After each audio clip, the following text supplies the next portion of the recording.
세 번의 만남. 그 길고양이를 처음 본 것은 이른 아침이었다. 이슬에 젖은 채 화단에 버려진 고추튀김을 갉아먹는 아기 고양이는 힘겨워 보였다. 털은 듬성듬성 빠지고 야위어서 얼마 살지 못할 것 같았다. 두 번째로 그 고양이를 본 것은 비가 추적추적 내리는 어느 날, 처음 본 날로부터 보름 정도 지난 후였다. 아파트 지하 주차장에서 올라오다 보니 고양이 한 마리가 계단 끄트머리에 위태로이 앉아 있었다. 지난번 그 고양이라는 것을 단박에 알아차릴 수 있었던 것은 덩치만 조금 컸을 뿐 여전히 야위고 힘겨운 모습 때문이었다. 세 번째로 다시 만난 것은 추석을 하루 앞둔 저녁이었다. 앞서가던 사람이 비명을 지르며 뭔가를 비켜갔는데 그곳에 아기 고양이 한 마리가 쓰러져 갸냘프게 숨쉬고 있었다. 그냥 두고 가면 죽을 것은 뻔했다. 그렇다고 해서 내가 어떻게 해주어야 하는지 알 수도 없었다.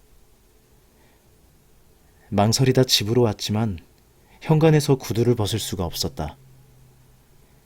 작은 상자에 고양이를 넣어 병원으로 갔다.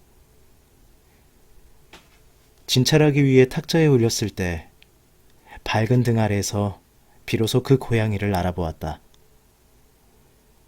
세 번의 우연은 이미 우연이 아니라고 했던가? 그렇게 길고양이는 필연처럼 나에게 왔고 추석 전날 구조되었다고 해서 추석이라는 이름을 얻었다. 추석이는 일어나지 못했다. 목에 큰 고양이에게 물린 것으로 추정되는 깊은 상처가 있었는데 그로 인해 신경이 손상되었을 수도 있다고 했다. 어렵게 살아나도 평생 누워 지낼 수 있다는 게 수의사의 소견이었다. 추석이가 살기 위해 나를 3번 선택했다면 나는 추석이를 병원으로 데려간 것을 3번 후회했다. 평생 일어나지 못할 수 있다는 말을 들었을 때, 냄새를 못 맡을 수 있다는 말을 들었을 때, 그리고 배변을 스스로 못할 수 있다는 말을 들었을 때다. 하지만 이름을 부르면 빤히 쳐다보며 대답하는 추석이를 보고 마음을 바꿨다. 후회하는 대신 처음으로 나를 위한, 내 피부치를 위한 기도가 아니라 오롯이 한 생명의 평범한 삶을 위해 기도했다. 지금 추석이는 건강하게 잘 지낸다. 너무 빨라 잡을 수 없을 정도로 날쌔고 배변도 훌륭하게 하고 있다.